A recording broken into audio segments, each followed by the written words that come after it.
is how to monetize digital print for packaging. And I'm going to start with a short video, just so you all get a general idea of how HP is connected to digital packaging.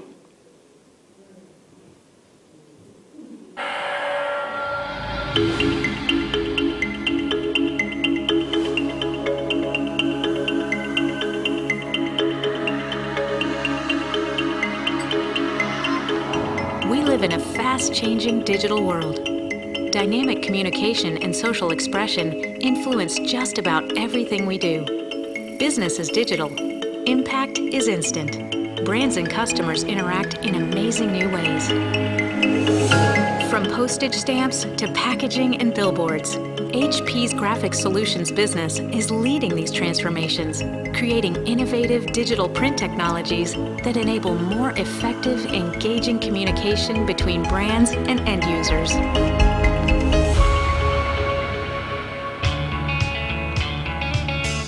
Companies and brands are redefining the rules, and HP's Graphic Solutions business is right there with them, enabling new forms of expression and engagement. Visual communications are more precise and valuable. Teamwork is more rewarding. The lines between ideas and reality blur. The spaces in which we live and work are being transformed, with living rooms, hospitals, offices, schools, and restaurants, only limited by our imagination. Whether a shout from the rooftop or a quiet whisper, visual communication will never be the same. No matter how large or small, your message can be shared with the world. And you can be in control of the content and size of the press run, cost-effectively printing just a single book or poster to editions in the thousands. Instead of being mere passive containers, product packaging can now take an active role, interacting with the consumer and personalizing the brand. Anyone can now publish their novel, cookbook, or photo book almost instantly without the need for a large investment and massive print runs. And we continue to innovate, revolutionizing existing 3D printing technologies through the power of HP thermal inkjet printing. As our world becomes even more connected, the future of social interaction will be increasingly digital. More vital than ever, digital printing is empowering brands to grow and profit from a global social transformation. And HP's Graphic Solutions business will be there with you, enabling communication to be more vibrant, relevant, profitable, and environmentally responsible. The future is digital.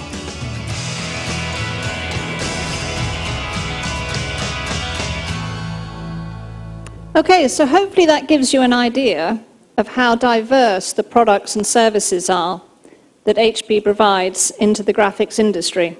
Most people will know HP as a printing company for laptops, for desktop printers, but actually the graphics part of our business is growing very, very significantly and becomes more important and more exciting as we develop ourselves.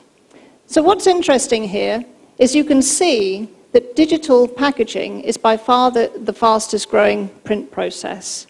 And we got into packaging really about 2 years ago. We've been in labels for a very long time, but packaging is new.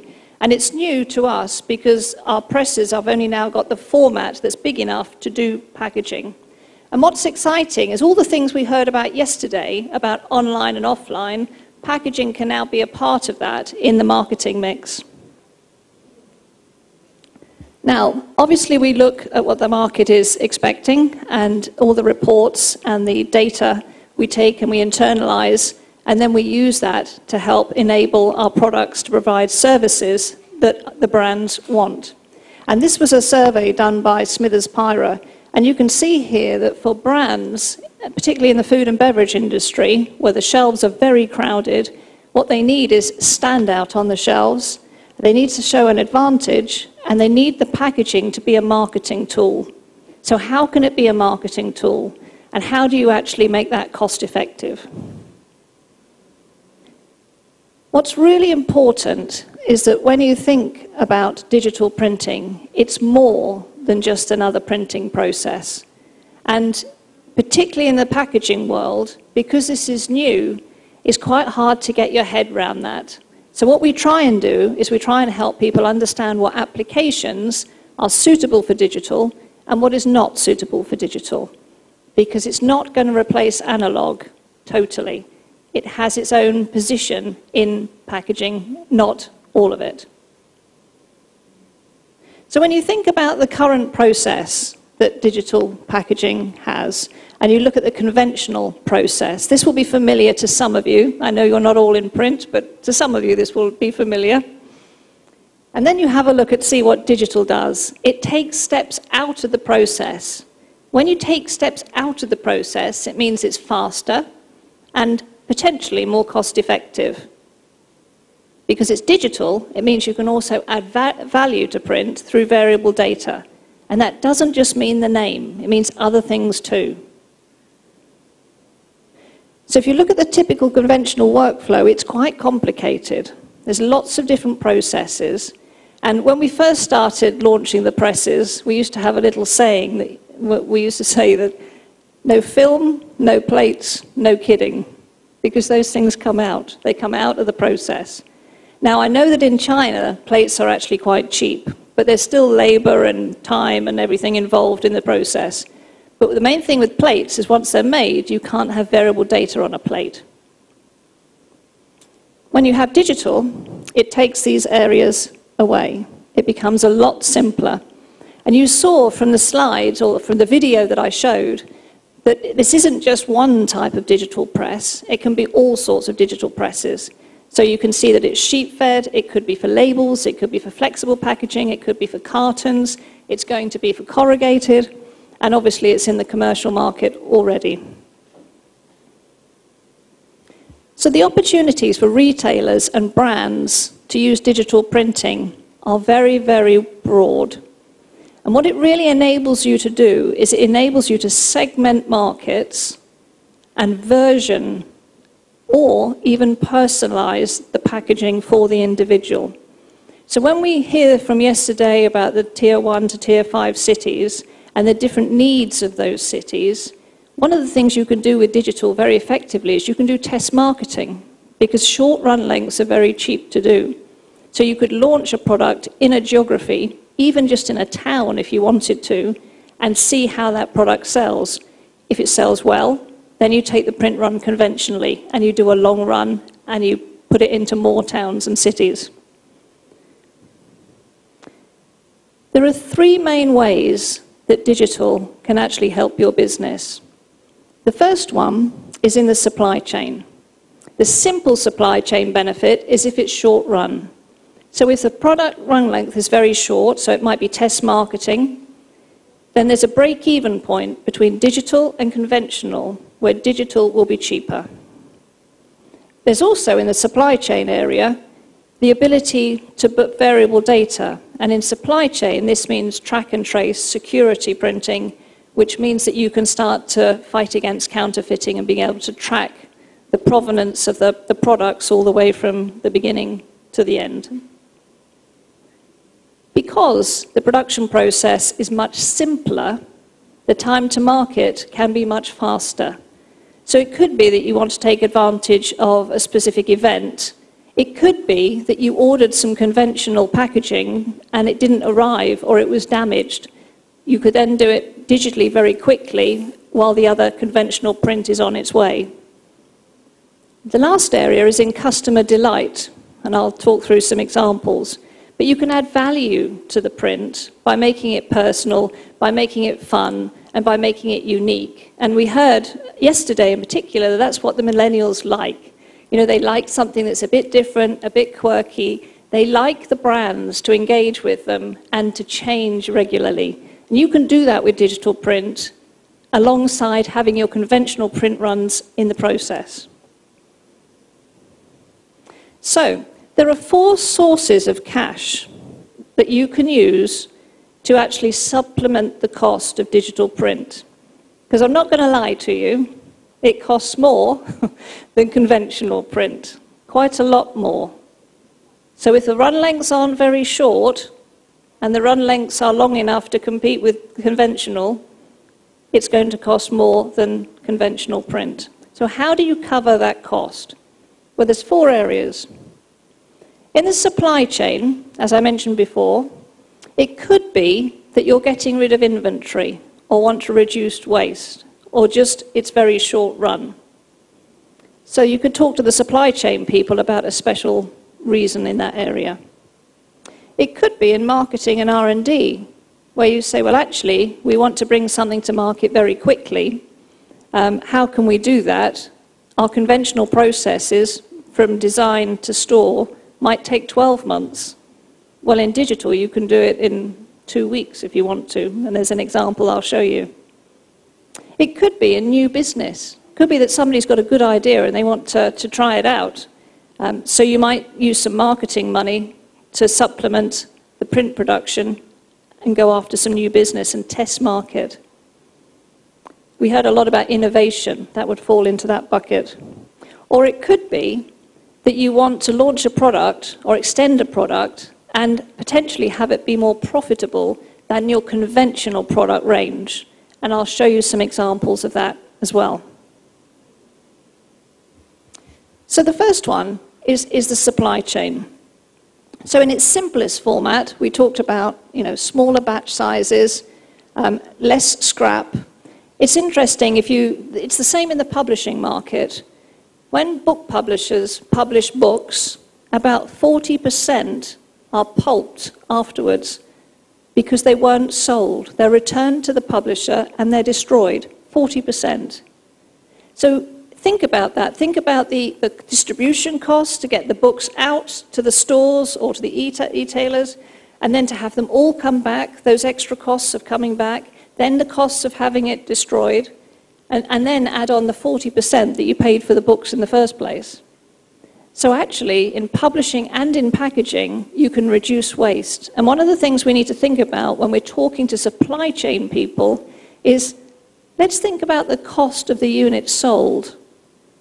Let's add in all the inventory costs. Let's add in all the costs from start to finish, the waste. We at HP, our printer boxes, they're produced in China. They're shipped all around the world. Some of them, when they appear in the countries that they're destined to go to, are damaged. So we have to throw them away, and we have to reprint in the local country digitally to supplement the ones that are damaged. So there's waste. We also store them, so there's cost involved in storage.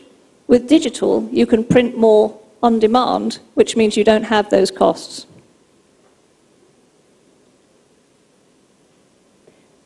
I also mentioned the fact you can do track and trace. So China is actually very advanced in the use of QR codes, and I know it's very interested in track and trace and security printing. So there's a new technology that we're bringing out, we're trialing it at the moment, which is around digital watermarking.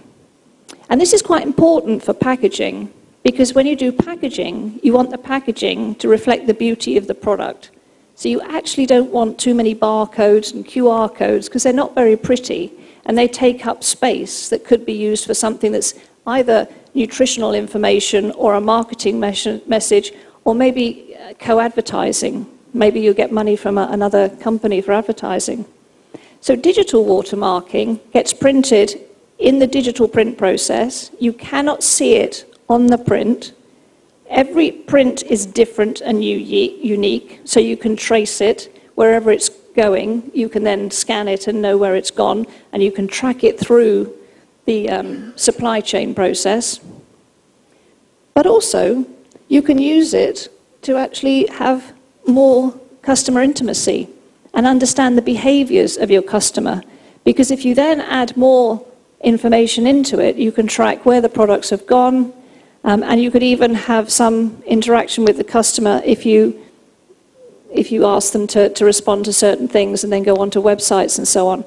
So this is evolving all the time. It's not simple track and trace and security. It can also go to behavior tracking. The more information you know about your customers, the more they engage with you, the more likely it is they'll stay with you as a brand. So the next area is digital printing as a marketing mix. Now, years ago, in all countries, you'd have had very, very simple branding, or none at all, as you can see in the milk bottles on the left.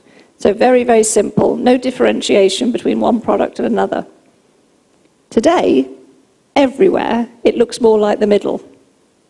And the middle bit, the brands are actually being attacked by own label because they copy the colors of the brands, and the consumer actually at the point of purchase sometimes thinks, oh, well, that looks very similar. I'll buy the non-branded one instead because it looks sort of the same. So the brands can lose out on sales. But if you go to the right-hand side, with digital printing, then brands can actually have the opportunity to label things with funny messages on, which makes them stand out from the main shelves. In the area of customer delight and standout, this is an example of Budweiser in America. So this summer, they used a software of ours called Mosaic, and for the first time, they decided that their main brand name, Bud Light, could be moved around on the brand. So you can see sometimes it's like this, and sometimes it's across. Normally, a brand is very protective about how their logo or their naming is. They say, no, it always has to be this size, it always has to be vertical or horizontal, and it always has to be here. But what they wanted to do here was that they wanted to create a campaign to reach millennials in America, because they felt that millennials were not involved in their brand enough. So they were very clever, and it all starts with a big idea. They targeted the millennials. They used the Mosaic software. The Mosaic software means that you create maybe 25 base patterns, and out of that, you get thousands of different designs. So the pre-press costs are tiny, really, really tiny. It's an algorithm. The downside is you don't know what the patterns are going to look like until they're printed, but it's very, very cheap to create. So they shipped these cans to festivals in America, and they tied up with the festival organizers, and they did this big promotion. And the engagement for the Bud customers through the promotion is incredible. So the interaction that they now have has developed tremendously because they targeted specifically with a really nice eye-catching design at an event that their target audience would go to. And it was outside of their normal supply chain with a specific marketing objective in mind, and they achieved it. So the third source is around new business. And new business, very often, we talked about yesterday the e-commerce opportunities. This is really a big opportunity, and I've got some examples down here. These are all new business opportunities. So one of them is the Heineken bottle down the bottom. And you're all welcome to come and have a look at these. So these are shrink-sleeved, and they are personalized to the customer. So you can imagine you go online and you order however many bottles you want, maybe for a 50th birthday party. Very, very unique. This one is the same concept in Singapore with the shrink sleeves. And this one is a label, same concept in China. The Coca-Cola one is not personalized. It's using the Mosaic software that you saw on the Bud Light example. And then here, this is a very interesting example. It looks a bit like a condom packet, but I assure you it's not. It's actually sweets. So we've got a customer in China that has come up with this new business opportunity, and they're doing B2B, so this is for Audi. There's sweets in here, and on the back, there's a QR code with an HTML inside, and so people can scan that. Some of them are connected with Lucky Money, and they go onto the Audi site, learn about Audi, and there's a chance of winning money as well. So that's for a B2B. They also do B2C, so business directly to the consumers. And they also do these for weddings, so for individuals, but also for weddings. So there's whole new business opportunities here. Not possible before without digital print. Only possible because you can do the quality and the personalization. This is a fantastic example that launched in America. It was a program that Oreos from Mondelez ran for 8 weeks. It started at Thanksgiving and it ran until Christmas, so it was the holiday period. And the idea was that you would have Oreos, which are biscuits, fantastic brand, and it became a gift. How did it become a gift? So, what Oreos did was they commissioned an agency, and the agency created a website which created templates with different designs. So as a consumer, you were invited to go onto the website and choose your pattern. So we have this one. You can then use that pattern and the color palette below to color in your own pattern. So not only is the template different, but you have chosen the colors. So the chances of you having the same as anyone else are probably 0. You become your own artist. You then could choose some different icons that you could put on top of the Oreos. There was a number of selections. This one was with the hat and the scarf, because it was going into the winter period. And lastly, you could say something sweet. So you could actually write a personal message in the top right-hand side, so that it was truly a gift from you to an individual. Fantastic. So these packages were online. That information was then shipped via the internet to a printer, and then the individual then received their package at home. Very, very creative. But new business, same product, but an extension for a very targeted reason, a seasonal promotion. Okay, so when you're talking about click and brick models, you obviously have the ability to deliver things much faster because you don't have all the steps in the process. It's a different type of supply chain which allows fast delivery. It's also where there is a different cost build-up. So if you have a look on the brick model and you have a look on a traditional click model, typically the consumer price is about the same, but who gets the revenue is slightly different in each model. On a click model that's personalized packs, you have the ability to have additional gross margin because typically people are prepared to pay more for the product because it's personalized and they created it. Now you do need to make sure that the supply chain and logistics are economic, but the opportunity is there to make more margin. So the fourth source is around this margin area, which I alluded to just now. So if you have a look at the Heineken bottle, you know, these are real examples. Heineken today, you can go online in Europe and order a personalized 6-pack of that bottle, which is this bottle. 15 euros for 6. Or you can go to store and you can buy 6 bottles, it's the same beer, for 4 to 6 euros. Again, in Europe, you can buy a normal Nutella, or you can get a personalized Nutella with your name on it, and it'll cost you twice as much, at least. Same product inside.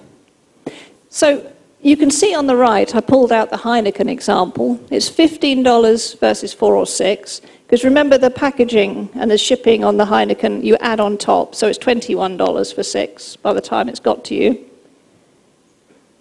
On the left-hand side, I've used a very simple explanation. So you can see that the difference between 4 and 6 and 15 is quite large. You know, it's 10 euros. But let's just assume that you only get 30 cents incremental gross margin.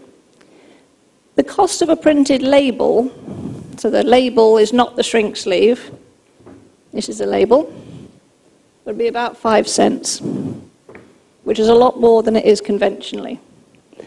But if you work out the leverage factor, so you divide that 30 cents incremental GM, so you're assuming you can sell it for a higher price because it's got a name on it, There are examples to say that that is true. You divide it by the 5 cents. It means that for every 25% cost increase in print, you only need, sorry, for every 25% cost increase in print, you only need 25, you only need, sorry, I'm tying myself up. For 25% cost increase, you only need to increase sales by 0.42% to cover the additional cost of the digital label. And chances are you'll increase sales by a lot more. So I mentioned the time to market example. So Iceland Foods are a retailer and a brand, and they wanted to do something very quickly. There was a weather report that showed good weather. So they launched 3 SKUs. From creation to delivery in store, it took 10 days. And they managed to get sales that they wouldn't have got if they had waited for the conventional print. So that was as an example of using time to market. So in summary, you really need to accept that digital print is going to cost more, but think about the success factors of the campaign. What you're not doing is expecting digital print to replace conventional print. That's not what it's for. It's either for very short runs or security printing, or it's for time to market, or it's to do something that's promotional for the customers to delight them, like the examples below. And internally in a brand, that's quite complicated. Somebody mentioned either today or yesterday that companies work as silos, big companies. So you have to go to marketing and persuade marketing to maybe give some money for the campaign. The supply chain people need to accept that they're going to get marketing from money from somewhere else to subsidize the cost of the campaign. And sales need to be open to the idea that they're going to get more sales if the campaign goes ahead.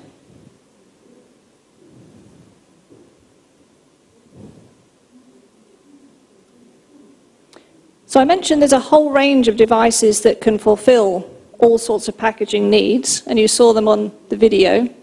And if you do that, then your chances of being able to address some of the needs that you have, in particular, creating focus on packaging as a marketing tool, will increase. Thank you.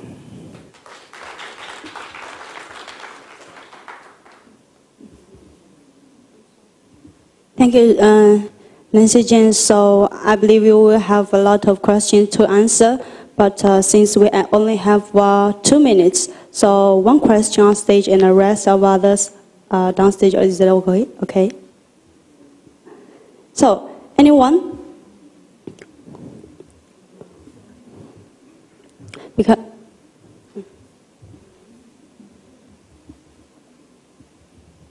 hi. Hello. Good afternoon. I think it's very interesting technology for us. But in China, a lot of time the consumer and maybe industry has more reverse printing. It means that printing and lamination.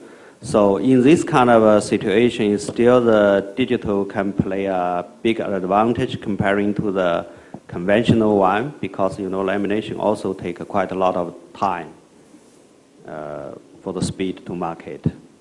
Yeah, that's my question. Sorry. Yes, no, it can. As long as you're clear that it's for one of these 3 reasons. It's either for short run or time to market or value add. It can't compete with general volume. So I think what will happen is that companies will continue with general volume, and then they'll set up supply chains for when they want to do special promotions, and they'll dip in and out of those special promotions. And it could be that they want to get something very quickly to market, or it could be that they want to do something that's personalized or web to print. But in terms of the lamination and reverse printing, everything that we do can do what conventional does, but you just have to make sure you understand what it is you want to achieve. It was some beautiful glass printing, very expensive, but very beautiful, and they can do that. It's the cost, I think, that's going to be the issue.